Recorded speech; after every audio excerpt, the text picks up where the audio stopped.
Bipartisanship, this isn't a partisan issue. Flood water doesn't respect political party. We can talk about the conservative heartland in the U.S. Remember those rain floods that destroyed parts of Colorado not too long ago?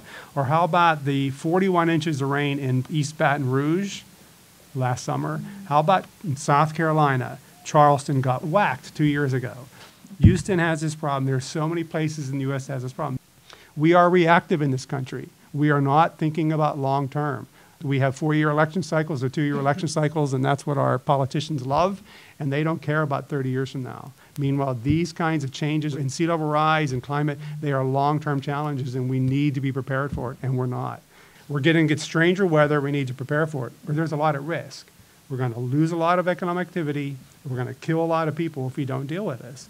It's as simple as that. And to say it's a partisan issue is just baloney. One of the challenges in Virginia is, so the governor is only elected for a 4-year term and can't be reelected, and so we have this kind of flip-flopping of, there's a Democratic governor, we're all about climate change, there's a Republican governor, he's a denier, everything stops. So we just had this. I mean, we had 4 years of Governor Kane, and we've got a governor's commission on climate change, and we're going down this path, and we're going to have a plan, and everything's great. Then we had Governor McConnell, for climate change denier. Stop all climate change. No climate change can be used. We won't talk about climate change, we won't talk about sea level rise. It's recurrent flooding. Okay? Recurrent flooding. And we have an election next year. Now we have a Democratic governor again. He started it all back up, but there's a difference this time, too. The Senate and the House of Delegates are Republican majority. So we have this impasse with McAuliffe wants it, they don't want it. They want it, he won't sign it.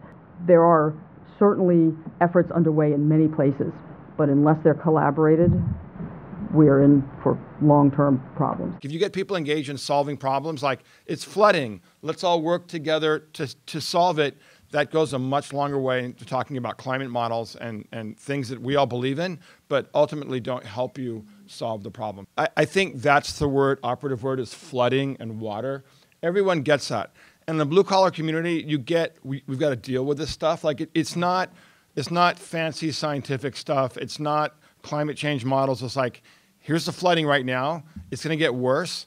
There are a lot of options out there for cities, but if you're in a city on the coast and you're not dealing with this, tell your mayor that you're already behind and they need to get on the page. Everyone wants a viral campaign. This was crazy to watch it happen. Our message was really simple. You're going to build the levees. We know you're going to have to rebuild the levees because they've been exposed to be a sham, but we need to rebuild the wetlands at the same time we're doing that if we really want to keep our communities safe. It's important to message on things that make sense to people and that matter at the time that it really does matter. And we got some fantastic victories. We can protect our ocean and our blue economy and our communities.